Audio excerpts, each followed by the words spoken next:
This is IAQ Radio, Indoor Air Quality Radio, the voice of the indoor air quality industry, with your hosts, Radio Joe Hughes and the Z-Man, Cliff Zlotnick. And now, Radio Joe Hughes.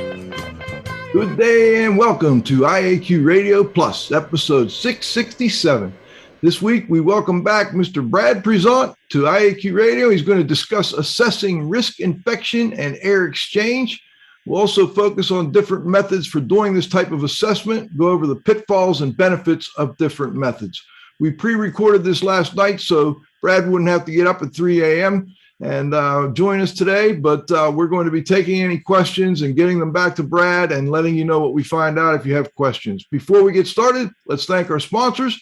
They're the reason we can continue doing the show. And don't forget after the show to continue the discussion at afterthoughts.iaqradio.com, sponsored by our marquee sponsor, First On Site. Our marquee sponsor is First On Site at firstonsite.com. Our association sponsors are the American Conference of Governmental Industrial Hygienists, ACGIH.org, the American Industrial Hygiene Association, AIHA.org, the Cleaning Industry Research Institute, CIRI Science.org, the Indoor Air Quality Association, IAQA.org, the Institute for Inspection, Cleaning, and Restoration Certification, IICRC.org.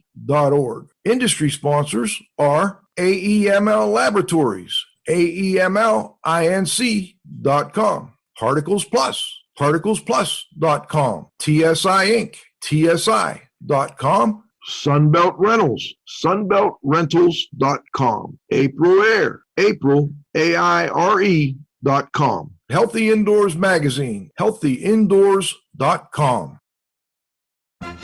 And now you can win a cool prize. It's time for the IAQ Radio Trivia question. Be the first to correctly answer. Simply email your answer to czlotnick@cs.com. Or if listening live, just text your answer from your computer. And now, here's the Z-Man. Hello, everyone. The IAQ Radio Trivia question for today, June 17th, 2022. It's been sponsored by TSI Inc., an industry leader in precision instrumentation for the monitoring of indoor air. Learn how to expand your IAQ investigations at tsi.com. Here's today's IAQ Radio Trivia question. What caused the death of 12,000 Australians in 1919? Back to you, Joe. Brad Prezant is an evidence-based public health scientist with a background in epidemiology, occupational health and hygiene, and ergonomics. He's currently the principal consultant at Prezant Environmental in Melbourne, Australia. He was the chief editor of the AIHA's first edition of Recognition, Evaluation, and Control of Indoor Mold. He's a past vice president for Practice of ISIAQ, and most recently, he managed the hotel quarantine program in Victoria, Australia. All right, welcome back, Brad. Great to see you. And it's been almost 2 years since we had you on discussing the risk calculator, and we'll talk a little more about that today as well. But today, we're going to focus on assessing risk of infection and air exchange, and we'll go into some CO2 pitfalls and SF6 benefits. So looking forward to it.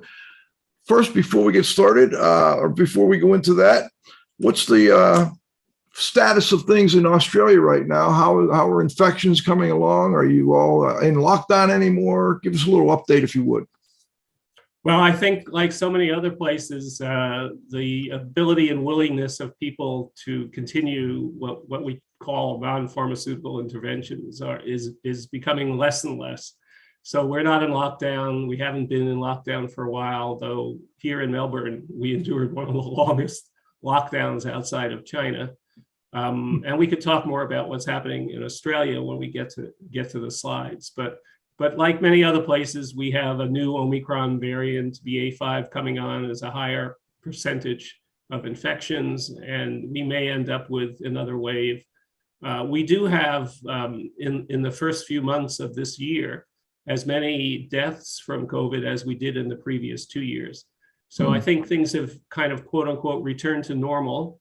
We're still wearing masks on public transportation and in hospitals. But other than that, people are behaving generally as they did prior to the pandemic, with some minor percentage of people choosing to wear masks in public areas. And let's pull those slides up, John. We go into a little more detail on how things are going in Australia. I know the second slide here should give us a little more detail. So here we are. Why don't we go over this, Brad? Okay, so we're comparing Australia on the left side and the US on the right side. And of course, we're a much smaller country. Aggregate deaths here since the beginning of the pandemic is just a little over 9,000.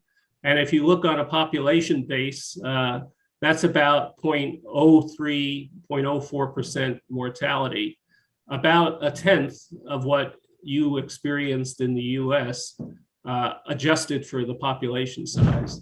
So we've had a remarkably different experience with the pandemic than you have had. And what do you attribute that to? Well, there's a number of factors. I think a good explanation for why we're not having the kind of morbidity and mortality that you guys experienced. So we've had a tremendously rapid and effective uptake of vaccination compared to the US. And at this point, we're at 70% of the eligible population having received 3 or more doses, but we're still administering 15,000 boosters daily. And they've now offered a 4th injection to people who are over the age of 65 or immune compromised. If anybody is interested in exploring this, there was a great article in the New York Times comparing Australia and the US. So this is about a month ago or so, but they also talk a lot about some of the social factors and the cultures of trust that existed here, where people were willing to lock down, where they are willing to get vaccines, et cetera. So the demographics are very similar between the two countries, but the experience was very, very different. How many million people are in Australia? Well, I think it's about 25. It was on that past slide. I think 25 or 26 million people. So a little, what I guess that would be about less than 10% of what we have here in the U.S. On a population adjusted basis. Okay. All right, let's go to the next one, John. Okay, we're changing topics here. Yeah. We're going to talk a little bit about tracer testing. And let me just acknowledge, first of all, a lot of what I've learned and done, because I've been using tracers for many decades, comes from my discussions and the book that was written by David Beard. So I just want to acknowledge his role. He worked with Bill Turner and Jack Spengler at one point in Massachusetts.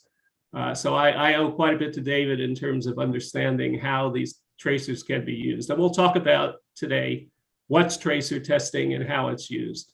So basically, tracer testing is using either an introduced or already present substance in order to track airflow indoors. It can also be used outdoors, but I think for us, the main focus is indoors. Let's go to the next slide. Okay, what can we learn about using tracers in occupied buildings? And we're going to talk about 2 of these things in this list. We're going to talk about quantifying effective ventilation rates and identification of pathways of air movement through buildings. But there's quite a number of other things that we could do with tracers as well. Let's go to the next slide. Thanks. What is a good tracer? Well, a good tracer has to be inert, not absorbed into furnishings or building materials, non-toxic, non-allergenic, non-flammable, not normally present in air, and measurable by equipment that's free of interference and can be taken out into a building, and ideally relatively inexpensive. And probably the one substance that is particularly good at doing this is sulfahexafluoride, and that's why that's been used for 30, 40 years to do tracer studies. Just move to the next. I'm just curious, what other things are used as tracer gases? For some reason, I'm thinking carbon monoxide was also used at one point. Yeah, I mean, obviously it's not non-toxic. At very low concentrations, I guess you could say carbon monoxide might be safe. There's other gases that could be used that are explosive at higher concentrations, but not below the LEL. But basically SF6 is particularly good because it's not reactive, and then because it's very easily detected at very low concentrations by virtue of its chemistry. It has one problem though, and I note here that it has a global warming potential of 22,800, which means that 22 kilograms of SF6 has the same global warming as 500 tons of carbon dioxide. So because of that, we have to minimize our use of SF6. And I generally purchase an offset or have purchased an offset for the SF6 I've used because of its carbon imprint. But even still, we're only talking about 60 grams to do a building, a small building, which is the equivalent of, say, a long domestic flight here in Australia or a short international flight. So it's certainly something to be paid attention to, but it's not something that would be a deal killer here. Okay, glad I asked. Let's Brad, would there be any advantage in being able to see the the airflow patterns, like using a smoke or something like that, the theatrical smoke, where you could actually see it? Yeah, theatrical smoke is great, and I've used theatrical smoke, and we'll also talk about carbon dioxide as a naturally present tracer that we could use, but they have limitations. And for example, if you're trying to track air movement through a building from one floor to another, the theatrical smoke is not going to do it. But if you're trying to look at how on the roof of a building, the exhaust is being re-entrained into an adjacent intake, theatrical smoke might work really well. So, there's a number of tools in the toolbox, and there are times when theatrical smoke may be quite effective. Obviously, one of the things, just as a caveat for anyone who starts using theatrical smoke, make sure you've disabled the smoke detectors. Right. Otherwise, you may end up evacuating a 20-story building or something to that effect. And you don't have to do that for the SF6 then, because there's such a small amount. No, yeah, we're talking about very, very gram quantities. Right, that's what you said, 60 grams, right? Yeah. 2 ounces. And we're talking about part per million concentrations. But that's part of the advantage of having equipment that can measure, portable equipment that can measure very, very, either part per billion. My equipment goes down to 200 ppb. So we're not using a lot of SF6. Okay, let's go to the next one, John. Okay, so I mentioned two uses that we talk about today. This is a project I worked on many decades ago. There's a little more detail in my ResearchGate and academia.com listings on this particular project. I did this work in conjunction with Brookhaven National Laboratory and Russell Dietz, who has developed, or had developed, I'm not sure if he's still working at this stage, because this was several decades ago, a family of perfluorocarbon tracers. So in one of these buildings on the 4th floor, there were complaints of air quality. There was issues that perhaps it might have something to do with the hoods that were being used, but I did notice that that area was under relatively low pressure compared to other portions of the building. So there was this possibility that contaminants were moving into that area as well. So we tagged a number of possible sources of contamination, including the hoods that were in this laboratory. And then in the middle of the street, you see in front, we were able to block off traffic and drop tracer into the sewer lines. Now we're talking over 100 meters from the building. The airflow for that particular laboratory came from an underground air handling unit that was 3 or 4 levels below ground. And it was a large fan that was adjacent to the perimeter wall of the building. So there was a concrete foundation wall between the fan room and the soil on the other side of the wall. And like most fan rooms, it was under 3 or 4 inches of negative static pressure. So what we eventually found happening was that the tracer was coming out of the sewer lines and coming through the soil, through the concrete wall and into that highly depressurized fan room where it was being blown several hundred meters away to the laboratory. So that was not something that we were able to figure out absent the use of the tracer. And the explanation for what happened was it turns out that in the courtyard area, there was lots of construction with heavy vehicles. A number of sewer lines were crushed, and you basically had sewer gases that were permeating the soil. And with that very, very high negative static pressure area being adjacent to the soil and the porosity of concrete, it was literally able to pull the sewer gases into the fan room and then distribute it downstream to this laboratory. So, Brad, was this an odor complaint? What's that? Was it an odor complaint? Yeah, it was an odor and illness complaint. The odor wasn't always present.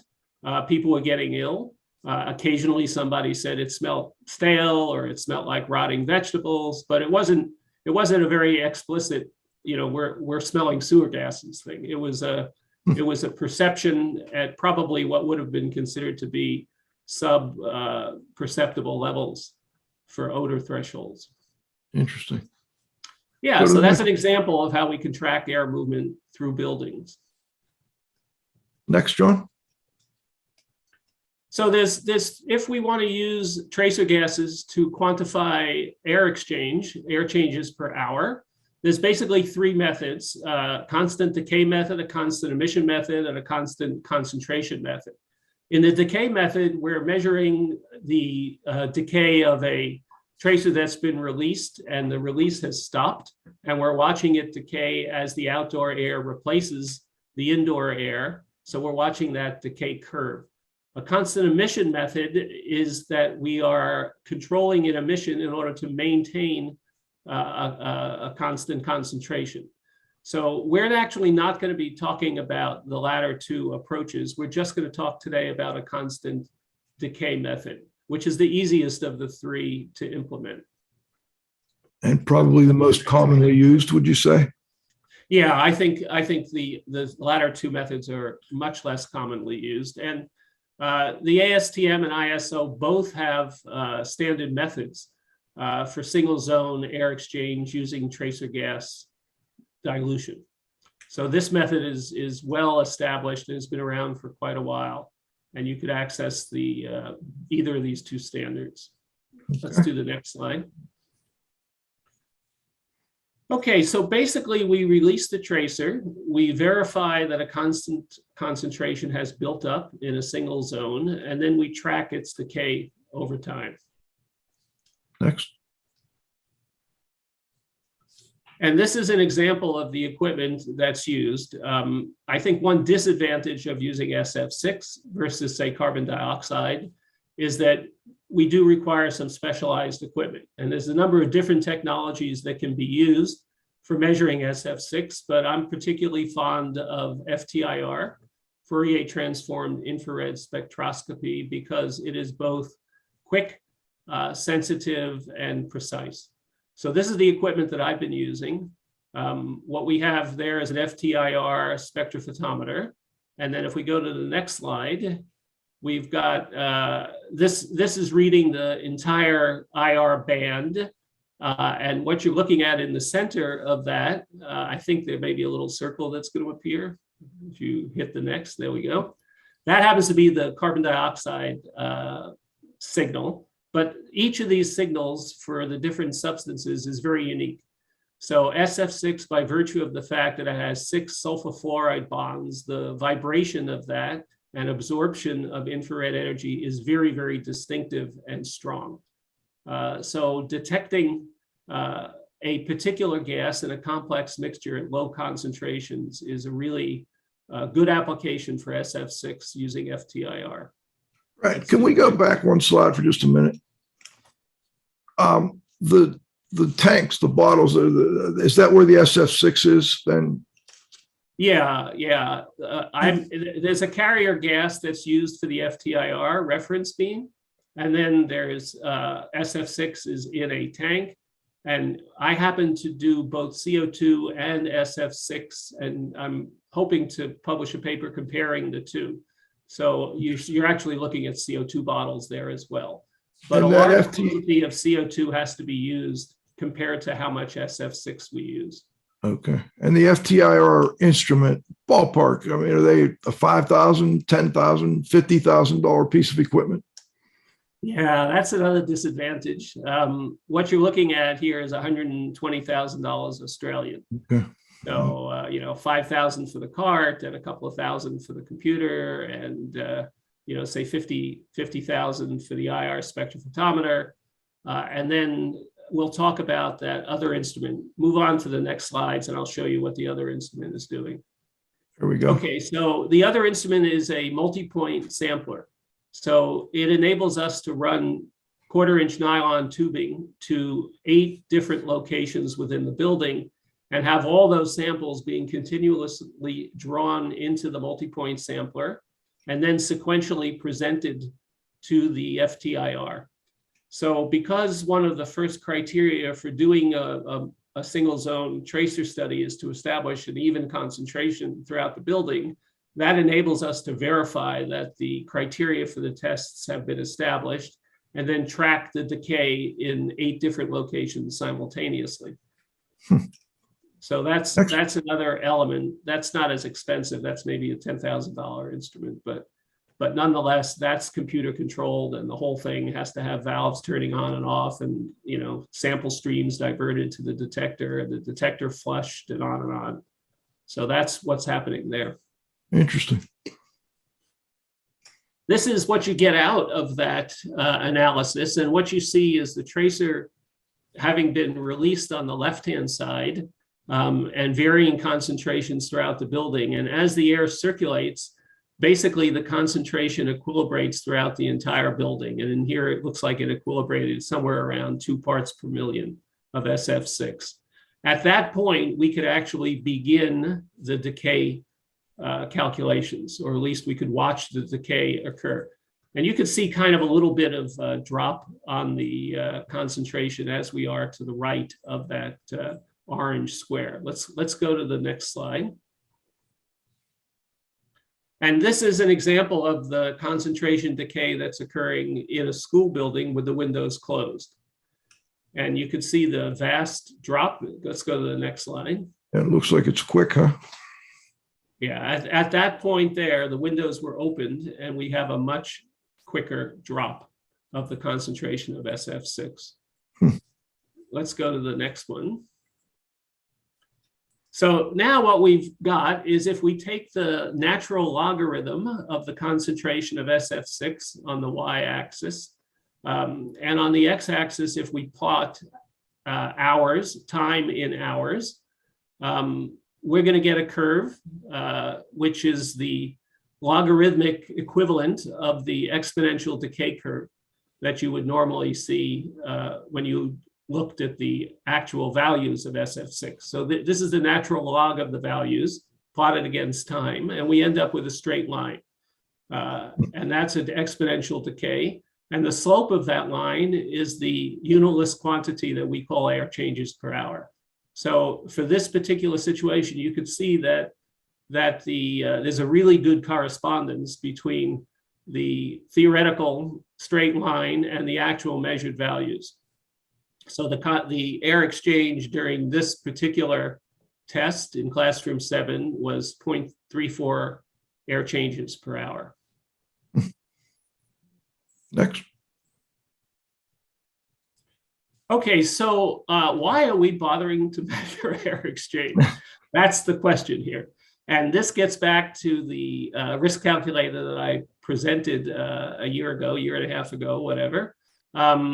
If we understand something about the building, if we understand something about SARS-CoV-2, and we understand something about the personal factors that relate to both the generation rate and the dose that someone might experience, using this type of a modeling approach, which obviously has limitations, but at least is a tool that we can make use of, we could understand far-field transmission and predict which rooms and which buildings represent the greatest risk and which represent the least risk, and provide some guidance to building owners in terms of interventions or how to manage and use their building stock. So just a reminder that when we talk about this type of modeling, we're talking about far field transmission. We're not talking about near field transmission. So if you're within 2 meters of someone, you're going to have a highly enhanced aerosol exposure because of your closeness to that person. But if you're on the other side of the room, we know that that's also a transmission mechanism, what I've called far field transmission here. And that's what we're talking about. And there's evidence to indicate that while the majority of exposures may be occurring because people are within 2 meters of each other, there's plenty of examples of far field transmission that also occurs. So far field is a significant percentage of overall transmission, perhaps not as significant as near field, but once we adjust for near field transmission by social distancing, this is a way that we can manage far field transmission. Let's do the next slide. So this modeling uses what's called the compartment model and the Wells-Riley model. And the compartment model is something that we would have used 20 years ago if we wanted to understand how much styrene is in the room if you have an industrial process that's generating a certain emission rate of styrene in the room. So it's basically a first order differential equation where we have air flowing in, air flowing out. We have an exchange rate of air, we have a source emission rate. And you just simply solve the math. Here we solve the maths. In the US, we solve the math to determine the airborne concentration. And there you could, whoops, go back to that for a second. Yeah, there you go. And you could basically see what we're talking about. So you have air flowing in, you have air flowing out, you have a generation rate of a contaminant, you have infiltration, exfiltration, all of that is occurring.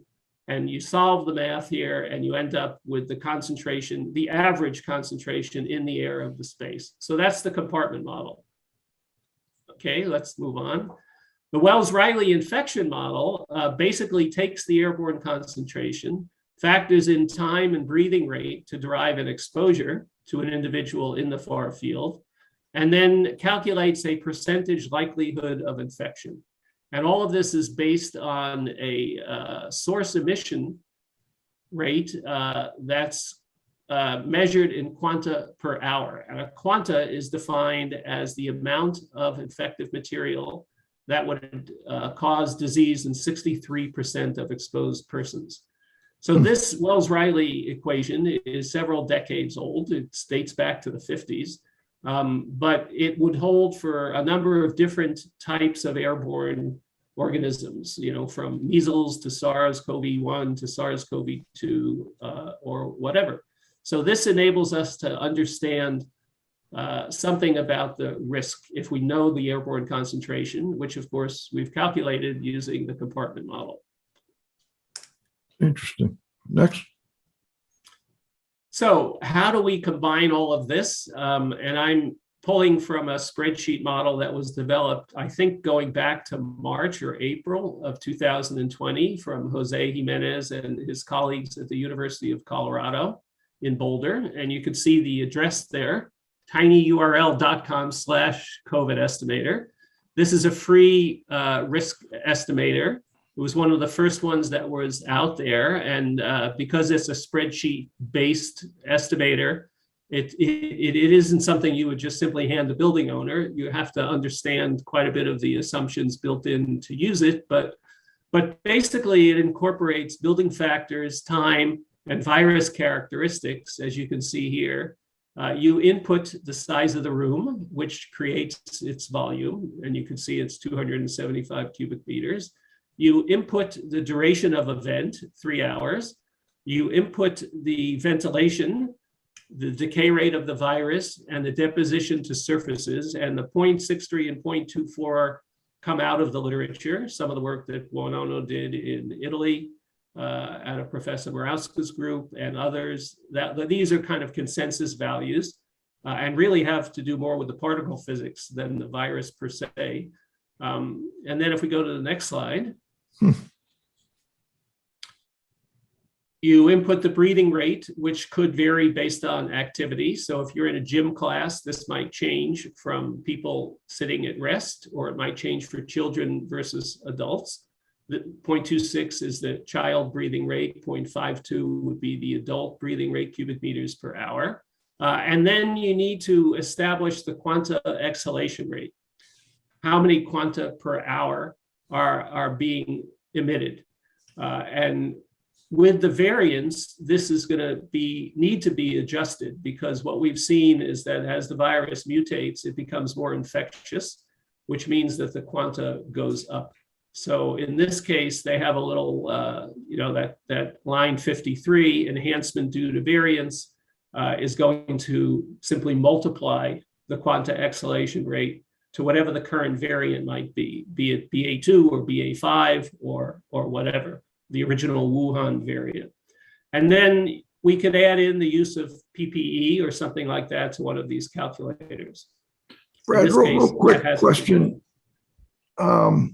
As far as the variables on the quanta exhalation rate, is there any, I keep seeing that, some people during certain periods of infection are more infectious and have a higher number of viral particles in their sinuses, and they're breathing out more. Is that something that would change ever?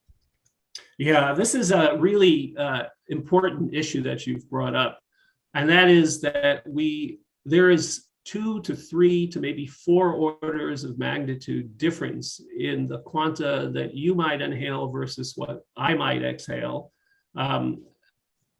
because of our differing respiratory anatomy, because of whether or not the virus is present in the upper versus lower respiratory system, and because of all sorts of unknown factors. So it's very difficult to choose an appropriate quanta exhalation rate. And that's a very uncertain parameter in this modeling. So when we have super spreader events, there's probably 2 factors that are influencing those super spreader events.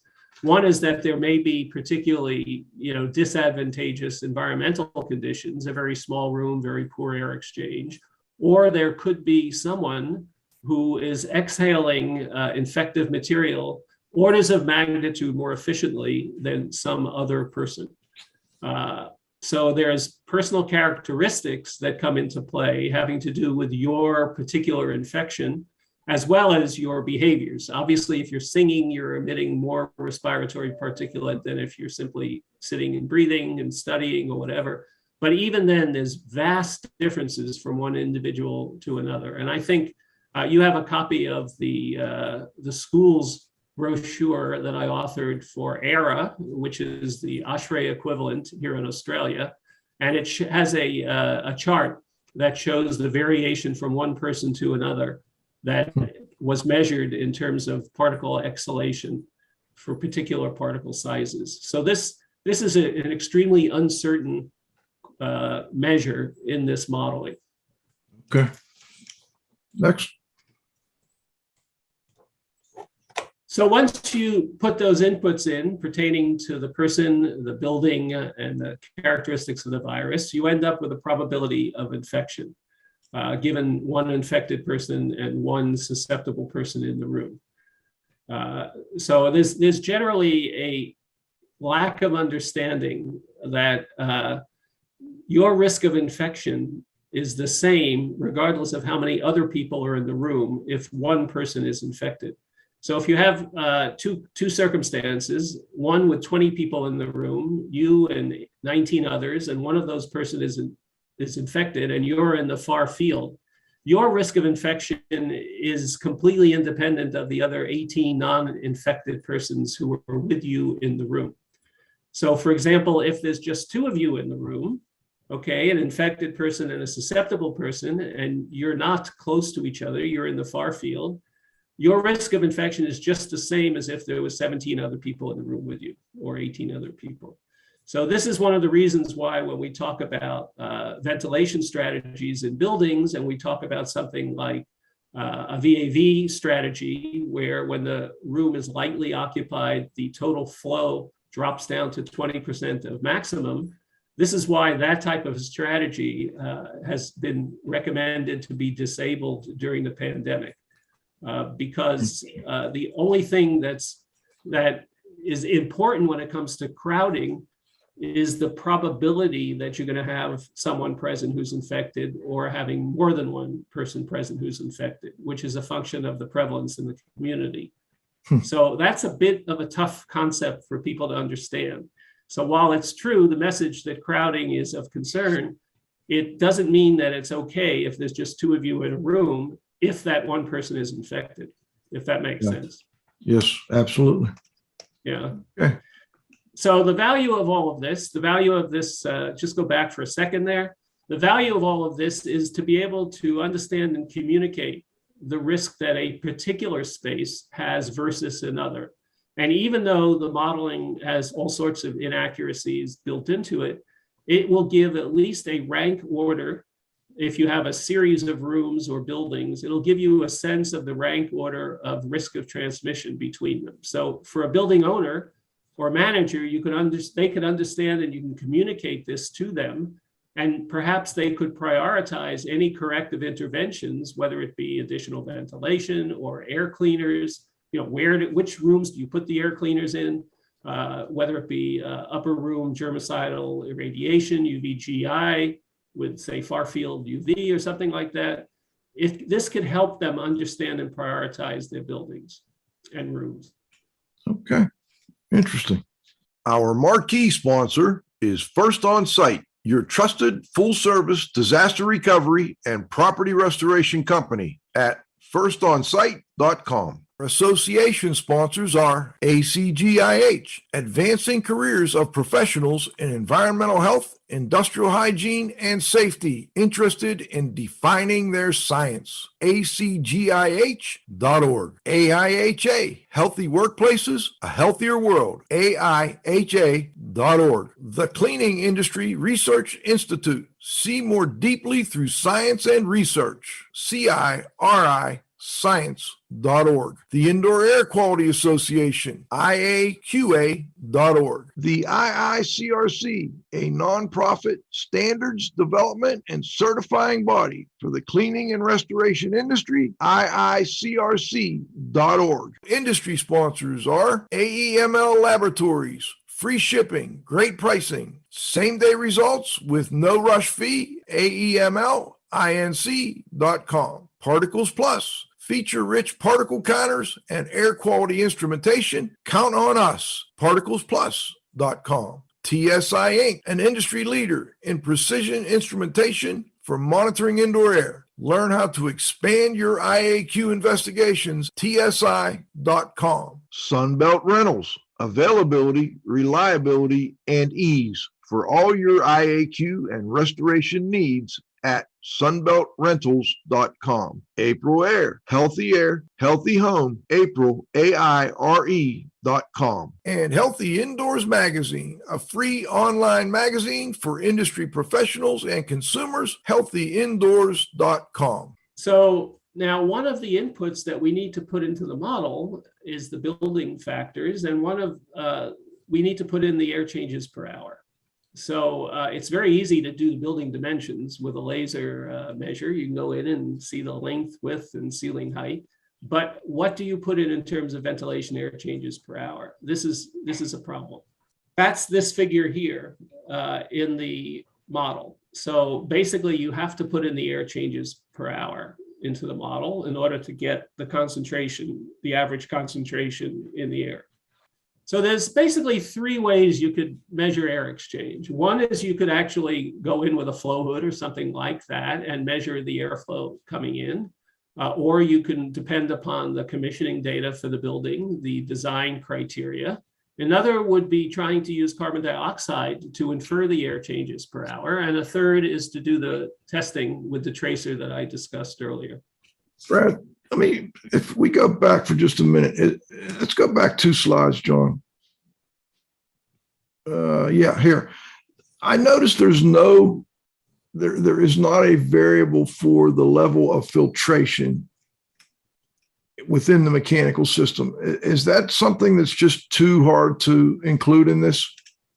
No.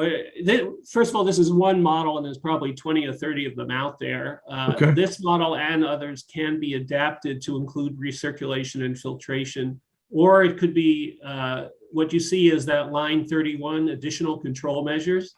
So if you had a air cleaner, a portable air cleaner that's providing filtration, that's where you would add in the air changes per hour going through the air cleaner. So if the air cleaner was rated in terms of how many cubic meters per hour. Sorry, my brain is switched over to the metric system. And you know the volume of the space, so you could calculate how many air changes per hour that portable air cleaner is providing. And that's where you stick it in. And that's going to add in to the total first order loss rate. And that 14.37 number is what works into the Wells-Riley equation for the loss rate. So the common units that we're using are air changes per hour. So that is not only the ventilation measurement, but we're measuring the decay rate of the virus in air changes per hour and deposition to surfaces in air changes per hour, and the use of a portable air cleaner in air changes per hour, or the equivalent effect that UVGI might provide in air changes per hour. And then that gives us our first order loss rate for calculating in the compartment model the concentration in the air. If any of you have done work involving air quality complaints in buildings or auditing for air quality, if your experience has been anything like mine, what they tell you that you have on the prints for the building is a very different reality for what you see in actual use. So I've really learned from doing air quality assessments that the original design is very often not what's actually occurring in real life when you actually go and measure. So relying on the design criteria for the air exchange is problematic for a number of reasons, and we could go ahead. Next, just if you, yeah. So there's very often ductwork leakage. There is inefficiencies of distribution, short circuiting along the ceiling, uneven distribution in different branches. So it's very questionable whether or not what's designed is actually present. And when you actually measure the values, it's very hard to calculate. For example, if you have minimum flows and you're in heating mode, and your supply is coming in on the ceiling and your return is coming out on the ceiling, you could be getting quite a bit of short circuiting of air. So you're not actually getting perfect mixing. So there's some real liabilities in trying to assess the air exchange rate in the building using either the design or actual measurements. Let's go to the next slide. We've heard a lot about carbon dioxide and people carrying around carbon dioxide meters and using them to infer the ventilation rate in a room. So let's go keep moving along here. Or in an airplane or wherever else. There's a couple of criteria that must be satisfied if we want to use CO2 to estimate the ventilation rate. So first of all, because the CO2 is being exhaled by people, the number of people is critical, and they need to remain in the room for a sufficient period of time for the concentration to build up to a maximum, or what we call steady state. If that occurs, if those criteria are met, then we can convert the steady state concentration to an effective ventilation rate. But we have to know the number of people, and we have to make sure they're there for a long enough period of time. And the time to steady state is a function of the air exchange rate in the space. So for a very high air exchange rate, it could only take 20 minutes to reach steady state. But for a very low air exchange rate, for example, a naturally ventilated building, it can take up to 12 hours for steady state to be reached. Let's go to the next slide. As a result of which, we overestimate the air changes per hour.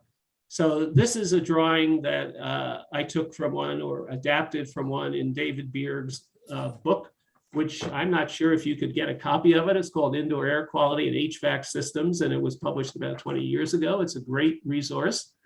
And if you look at what you're looking at is 6 different curves, all of which are showing different numbers of people in the room in terms of density per 100 square meters.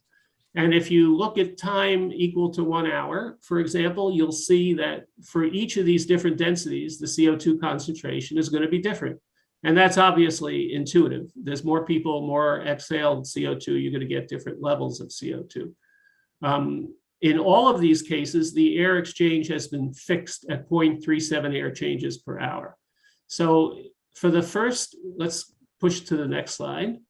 If we keep this at 0.37 and the next one, keep the density at that.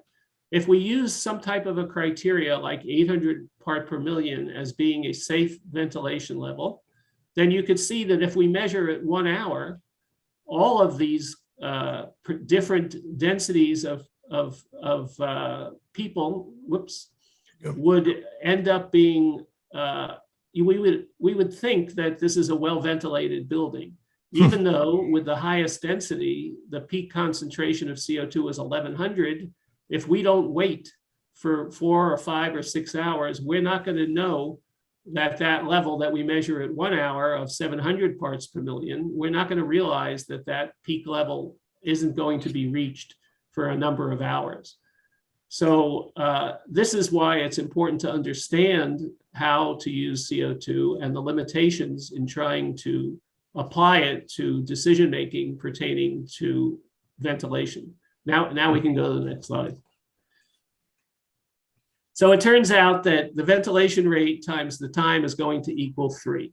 So if we have 6 air changes per hour, it's only going to take a half an hour to reach steady state. Okay, so if we have a high air exchange, and let's keep moving through this one, you'll see some of the numbers appearing. If you have a high air exchange, it won't take much time. But if you have air exchange rates that are less than 1 air change per hour, and naturally ventilated schools or buildings may very well be down in the 0.25 air changes per hour or 0.5 air changes per hour, the time to steady state is very long. That means the space has to be occupied continuously by the people for that entire period of time. Let's go to the next slide. So the magnitude of error changes based upon the ventilation rate. So at more than 1 air change per hour, the error is relatively small, 5%. But once we get down into the half an air change per hour and less, we're talking 30, 40, 70, 100% error in assuming that the CO2 value at 3 hours is the steady state peak value. You know, okay. Brad, in one of the documents you sent me, there was a diagram of when a window's closed, when a window's open. Would this be a good time to bring that in? Sure, we could take a look at that. John, let's take a look. I found this fascinating. Could you explain this for our listeners, if you would? Well, overall air exchange is important, but the direction of the air exchange is also critically important. We really haven't been talking about that today much. But really, this gets to the whole issue of uniform concentration in the space. So ideally, we're looking for the two that are mentioned better, 2 openings on opposite walls or 2 openings on adjacent walls is going to get a much better directional flow and a much better air exchange rate than the other openings that are shown on the left. So a single opening is not going to be very effective, as well as 2 openings on the same wall, less effective than when you have adjacent or opposite walls for airflow. So there's a lot of ways that we could bring in this concept of total air exchange and directional flow. So for example, say in an office building, if we had displacement ventilation and air was being introduced at floor level and it was rising, and by the buoyancy of hot air rising around each of us, it was moving upward and carrying our exhalation upward towards the exhaust, then we have a very effective source control methodology to minimize the dilution of exhaled contaminants in and around throughout the room. So it's really important to consider the directional flow of the air. Right now, for mechanical systems, we depend on a turbulent mixing model, where you blow air in at a high velocity, it entrains the room air, and in theory, it creates a pattern of flow in the room, a circular pattern where air moves from the ceiling down to the floor and travels around in circles and that sort of thing. But there's actually many more effective ventilation strategies that we could consider, either personal ventilation or displacement ventilation, where we can control the flow pattern and we could minimize risk in that manner. And we haven't really done that. We've looked at strategies like displacement ventilation because they save energy, not necessarily because they reduce infection risk potential. But the truth is that we have to have solutions going forward that meet both sustainability goals and infection control goals. And the reality is that we can do that. With intelligent design and operation, we can meet both of those criteria. We don't necessarily have to sacrifice sustainability for infection control. It's just a question of putting our minds to it and building buildings that meet both criteria.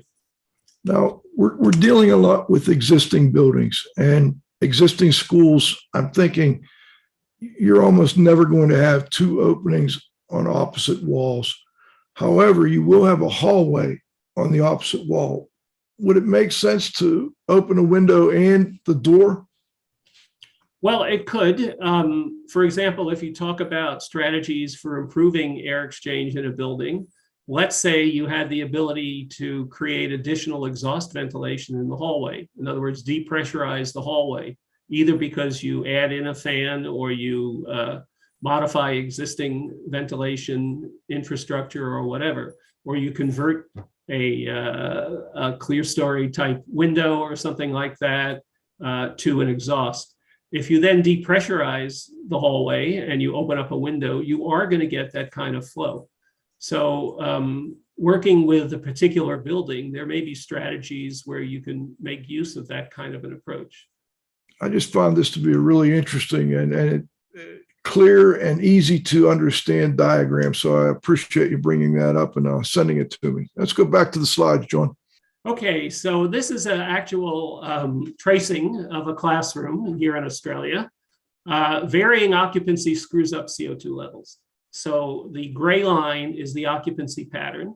So on the right-hand side, you see that the occupancy peaks out at about 32 children and teachers.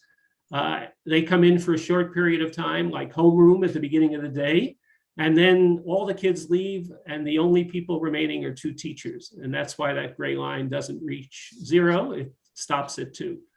5 minutes pass or 10 minutes pass in between periods, and suddenly there's now 32 children in the classroom. It remains that way for 45 minutes, and then everyone leaves. And that's the sawtooth pattern that you're seeing in terms of occupancy. That same sawtooth pattern is reflected in the carbon dioxide levels, because given that it's a dynamic system, it's responding to the addition of CO2 and then the removal of CO2 via the ventilation system.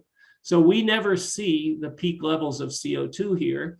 As the curve starts building, occupancy ceases and it changes and drops. This is the typical pattern that we see. So it's very tough to infer what the CO2 level at peak would be in these circumstances. Let's go to the next slide. I guess I want to clarify, Brad. I don't think you're saying don't ever use CO2 because, a lot of people, we don't have access to the tracer gas, et cetera. Sure. But if you are using CO2, then take into consideration these potential pitfalls. Well, I'll move to that. It's a great point. And let's go to the next slide and you'll see what I have to say.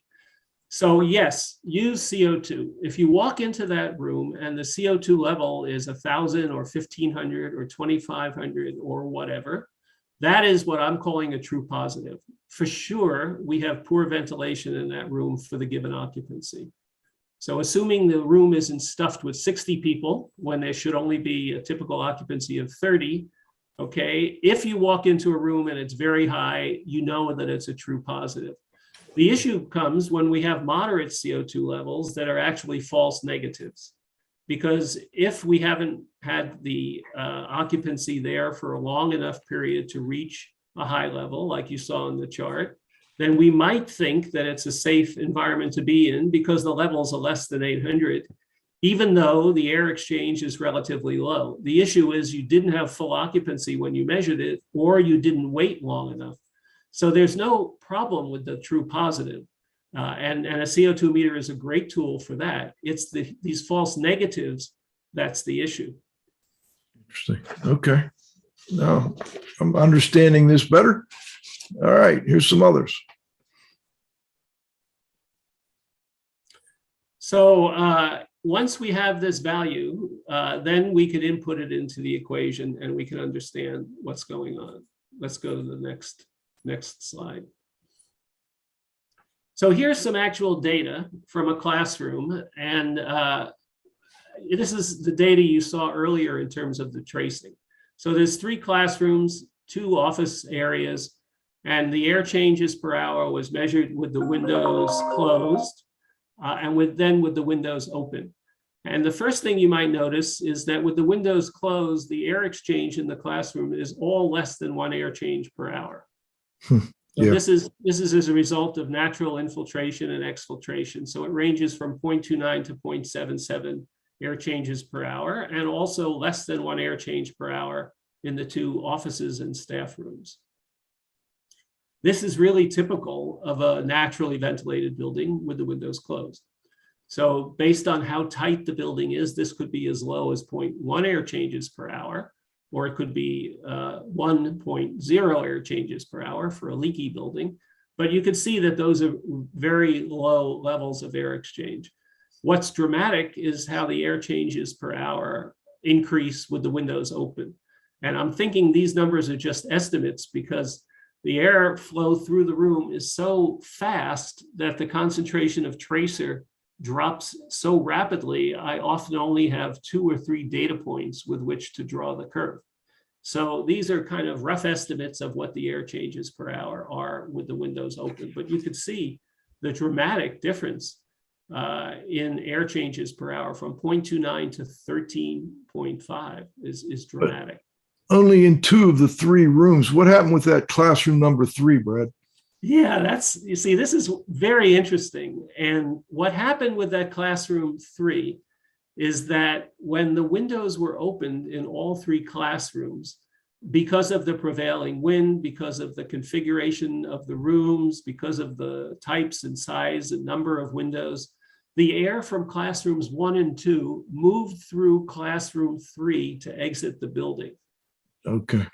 So the concentration of tracer in classroom 3 did not decrease with time very rapidly because it was being supplemented by flows from classrooms 1 and 2. So outdoor air was flowing into classroom 1 or 2, and it was then flowing in and carrying the tracer to classroom 3. So there was more tracer in classroom 3 when the windows everywhere were opened up than when the natural decay occurred by infiltration and exfiltration. I've done a number of buildings. This is the one time that I saw this really unusual phenomenon. But it reminds us that we learn things from doing tracer studies that we wouldn't ordinarily understand or see. So that's why you see that there was an increase in risk with an opening of the doors and windows. Of course, that was very temporary because the tracer cleared out rather quickly. But it does suggest that air is moving from classrooms 1 and 2 into classroom 3. So if this was as a result of an outbreak, and it was in classroom 3 that the majority of the children became infected, and the persons who were infected were in classrooms 1 or 2 or both, this would explain why the susceptibles in classroom 3 became infected because of that air movement through the building that was asymmetric. And that may also help you determine where to deploy things like portable air cleaners. Maybe they're more important in classroom 3 than in 1 and 2. Yeah, exactly. And you can see now when we take those air change per hour values and we input them to a risk model, we go from 6.9% for classroom 1 to less than 1%. So really what this shows is that you're getting an 88% reduction in risk by opening up the windows, which is quite dramatic. And in the other classroom, it was a 91% reduction in risk. And this is typical of what you see in buildings with operable windows when you open the windows. The phenomenon of the air moving from 1 and 2 into 3 is quite unusual. Normally, you would just see a 90% reduction in risk as a result of opening the windows. And this says the windows and doors, I believe. Yeah, in this case, the windows and the doors were open, yes. Okay. That's a pretty good reduction right there, 88%. Yeah, it's a dramatic reduction. And of course, it's totally consistent with what recommendations have been made, which is if you have a building with operable doors and windows, open them. And if it's a cool environment and you can't keep them open continuously, open them for 5 minutes every hour or something to that effect, so that you can clear out the accumulated infective material that's building up in the space as people spend time. You know, another thing I found interesting with respect to the design of buildings, and John, we may have a slide for this you could pull up. Ceiling height has a lot to do with, there we go, the potential for infection as well. Yeah, this is from, there was an exercise called the Airline Public Health Initiative that was conducted by Harvard School of Public Health by Jack Spengler, leading a technical group to do this work. It was done under contract to the major airlines and the airports throughout the world. That's this Airline Public Health Initiative effort. And they modeled both risk of infection on airplanes, what they called, gate to gate. And then they measured in a second edition, they looked at the issues of risk of infection within the airport. So getting back and forth to the airport, taking a shuttle bus from the parking lot to the terminal, going through the check-in process, going through security, waiting at the gate, et cetera, et cetera. So what this is I modeled for that effort the impact on risk having to do with time and ventilation rate and ceiling height. So this was at boarding gates. And if you look at the 40-minute tracing, you can see there's 4 different conditions, ceiling heights of 3, 4, 6, and 8 meters. And of course, when you have a ceiling height of 3 meters, you have the highest risk because you have the smallest volume of space in which the exhaled infective material is dissolving. So this goes back to the compartment model, our box model, where we look at the average concentration in the air. The bigger the box for the same exhalation rate, the lower the concentration in the air. Okay, so hopefully that's somewhat intuitive. But what's interesting about this drawing is that it shows the dramatic effect that ceiling height has on reducing the risk. So if we go from 3 to 4 meter ceiling at 3 air changes per hour, we go from 2% to less than 1%. That's the far left blue bar on the bottom left of the drawing, right? We go from 2% to what looks like something like 0.9%. And the effect of ceiling height is greater than the effect of air changes per hour.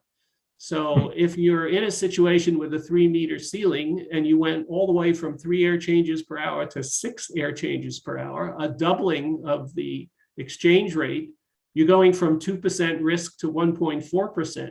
But had that room been a 4 meter ceiling instead of a 3 meter ceiling, you would have dropped down to 0.9%. So the point of this is that time is critical in terms of exposure, but then the volume of the room, the size of the room you're in, is important as well. And it's not just the footprint, it's the ceiling height, because in the far field, I guess you could say the solution of pollution is dilution.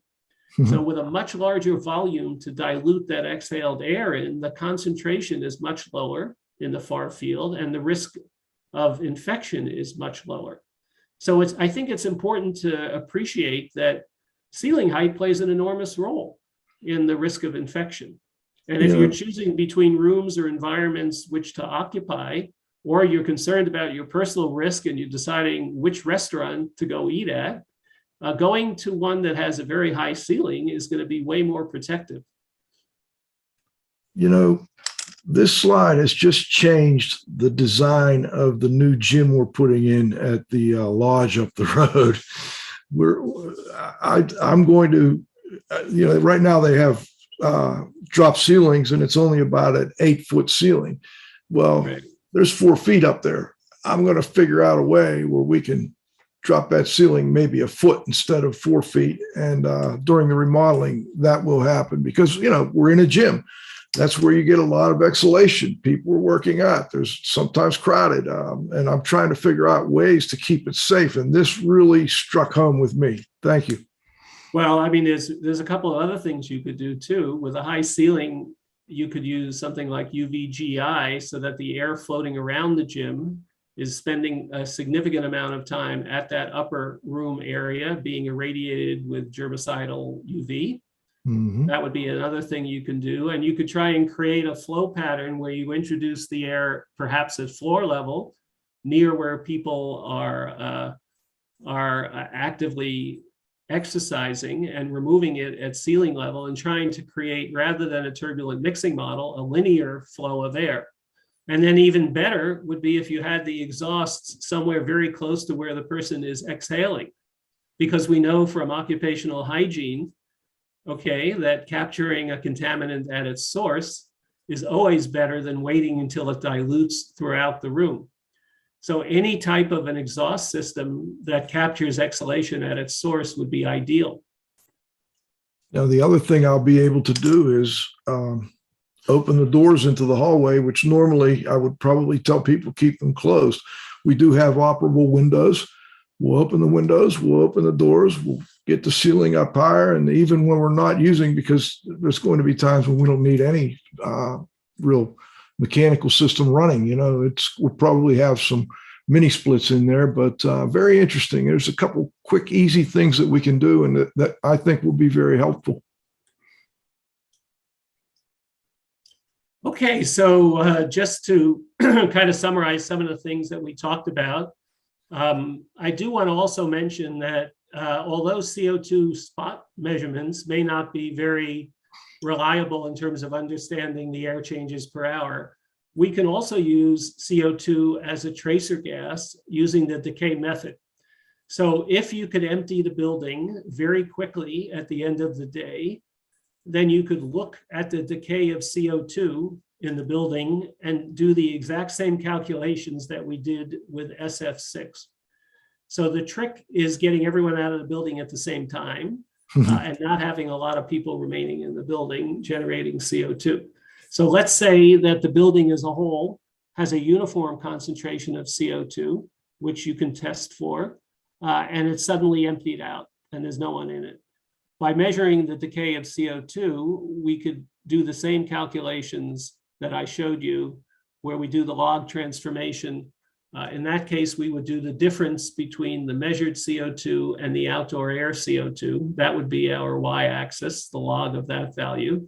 And then time would be on the lower axis. And then we would be able to be using CO2 as a tracer gas. Additionally, like one of the ways I've used CO2 as a tracer gas is I've augmented the existing CO2 with additional CO2. And we don't really need to be concerned about CO2 levels from a health perspective, even in the thousands of parts per million. So we can go up to 2, 3, 4, 5,000 ppm CO2 in a building without being concerned about health. Obviously, CO2 is a greenhouse gas, just like SF6, albeit less potent. But that is another way to do a tracer study, is to do it in that manner, looking at the decay. So sometimes, for example, on a Friday night, everyone clears out of the building, there's no one there. If it's a big enough building and the only person there is the custodian, then perhaps you might be able to do a CO2-based tracer decay study. But using CO2 in a spot mode is not going to be as reliable as using something like a dedicated tracer gas. And that's going to be more useful in terms of getting the air changes per hour and plugging it into this type of a risk calculator, web-based risk calculator to calculate the percentage risk of infection. And again, the purpose of this whole thing is to help building owners manage their buildings and to explain these issues to stakeholders. I'm curious, are you doing a good bit of this now in Australia? Is that a big part of your practice? I know you still do some expert witness stuff, but have you been through schools, and is this something you've been using regularly? Yeah, I have done a number of different school buildings and public buildings. I still do a lot of mold related work. And I imagine I'm going to continue to do that because unlike the US, where mold is not covered by insurance, here, if you have a flood, it's covered under the consequences of a sudden loss or a sudden release of water. So we never went through that transition. That happened in the US where basically the insurers sent around the letter to everyone saying we're no longer going to cover mold as a consequence of a sudden and unexpected loss. Obviously, any type of maintenance related mold has never been covered here and never was covered in the US, but flooding, which we've seen a lot of here in Australia, would be covered. The mold would be covered as a consequence of that flooding or a storm that causes water to come in through the roof or a sudden release from a plumbing burst, that kind of a thing. I also want to mention for our audience that we will put a link in Cliff's blog, and we'll also put up on our website the guidance document for primary and secondary schools, COVID-19 ventilation optimization. That's an Australian Institute of Refrigeration, Air Conditioning, and Heating document. Thank you for pointing it out to us and letting us take a look through it and go over this whole excellent presentation with you, Brad. Thank you for the opportunity, and it's always a pleasure. I'm a very faithful listener to your program. Oh, so thank you. I've really enjoyed all of the interviews over the years. So I very much appreciate the work that you do and appreciate the opportunity to also be on. Well, the feeling is mutual. Cliff, any final thoughts or questions? No, I love the window stuff. We're writing a new fire standard, and I just think it's important to open up the windows while we're, working inside of these buildings and so on and so forth. I just think it's real important, and having some data, that's been proven and tested, in regards to COVID, air changes and so on and so forth. I think it's going to be very, very useful for us. I think this is just an aside, but many, many years ago, I traveled to Stockholm, Sweden, and did a study tour. And one of the things I saw that was quite interesting was painters would put an inflatable, I don't know how to describe this. It was a fan attached to what was a kind of like an inflatable box that they could stick in the window, and it would expand and fill the space of the window. Mm-hmm. And it would basically very efficiently expel the air in the room. Mm-hmm. So, and because every construction site and every painting site was different, right, the configuration of the window was different. So you couldn't have anything that was fixed, but because this thing inflated, when you turned on the fan, it made a nice seal within the window frame, irregardless of the dimensions, and very effectively blew the air out of the space. So I'm going to see if I can find it. I'll do some Google searching, because I suspect, if it was available then, it's probably available now. Yeah, I've never seen them in other countries, and this was decades ago in Sweden.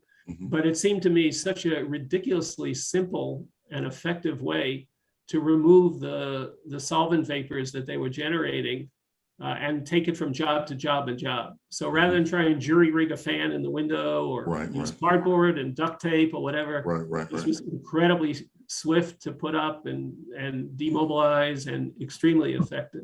Thank you. I'll check it out. Excellent. Always a pleasure. Brad Prezant, Prezant. I gotta make sure I get that proper pronunciation. And when I've got guys, I know people like you are listening to the show or watching the show, I always get a little nervous that I'm going to screw something up, but I'll keep trying to do the right thing.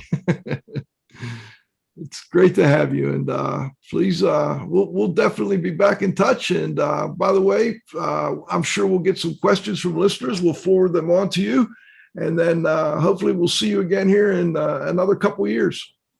Thank you so much. All right, Brad. Cheers, thank you so much. All right. Our thanks to this week's guest, Brad Prezant, my co-host, the Z-Man, Cliff Zlotnick. John, you got to have faith at the controls. And most importantly, our loyal audience and sponsors. Next week, we welcome Bill Southern, Dr. Bill Southern, and Chris McRutt to discuss their recent work on misalignment between clinical mold antigen extracts and airborne molds found in water-damaged homes. July 8th, we've got 3 of the scientists that were part of the recent National Academy of Science document, Why Indoor Chemistry Matters. And then we'll have a part 2 on that one, by the way, in July. But on July 15th, we've got Dr. Charlie Weschler joining us. So it's going to be a great month and a great summer. We'll take a little summer break as we normally do. But as always, thank you all for joining us on IAQ Radio. For IAQ Radio, I'm Spike Reel saying thanks for listening.